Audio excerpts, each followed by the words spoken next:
This is a KOIN 6 News breaking news alert.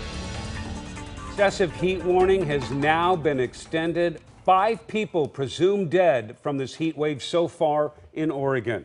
At 5 o'clock, I'm Jeff Gianola. And I'm Elizabeth Din. 3 of those Oregonians now dead lived in Portland.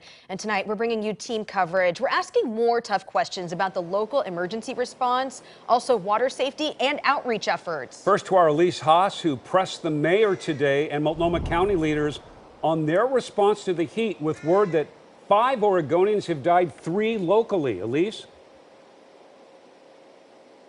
So the biggest message that I got from city and county officials, Jeff, is that the worst of the heat wave, sadly, is still ahead of us. It's today and the rest of this weekend. We are talking extremely high daytime temperatures with no relief at night. So we wanted to know who is most at risk and how can we help them. We do also know that, city and county leaders could have and should have made themselves available when we were asking for interviews and asking questions about these heat-related deaths that have happened this week. So with that, what do each of you in the county chair have to say about the heat-related deaths that we've experienced this week? And also, what can you tell us about the circumstances that may have contributed to these most recent deaths so we can share that life-saving information with people right now? We want nothing more than to share with the public every piece of information that we have. Anything that we can do to save people's lives, we are doing. I will say sending out information before we have it, though, can be dangerous, and we don't have the information at this moment to be able to share with the specifics with the public.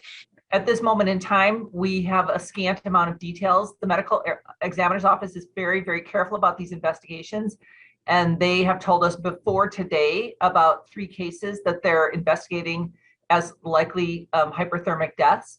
They, even to me, and I'm in the position of acting as their supervisor at this time, they do not release any more information. So we don't know about their housing status, their age, underlying health conditions, and we know that those are all things that would predict risk.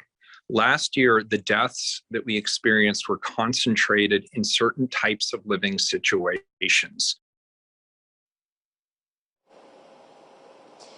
Though city and county officials say that they don't know the circumstances of this week's likely heat-related deaths, they say that they learned from the deadly heat dome last year that most of the deaths were in people who were 60 and older, lived alone, died in their own homes, they did not have air conditioning, and many of them also lived in multifamily buildings with help that was just a wall away. The city and county officials told me that they have reached out to hundreds of building owners that are for public housing and say vulnerable populations to make sure that they're checking on their tenants, but they're also asking us to get the message out to private landlords to do the same thing.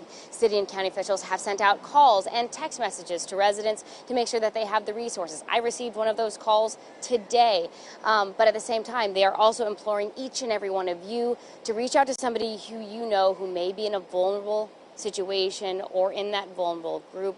Make sure that you can help them, get them a cool place to stay today and the rest of this weekend. You can call 211. They will bring you a free ride as soon as they can to a cool place. TriMet is also free for anyone who needs to get to someplace cool. Live in downtown Portland, Elise Haas, KOIN 6 News. All right, Elise, and we will await to find out who these people were and exactly the circumstances that they died in during these high temperatures. Elise, thank you.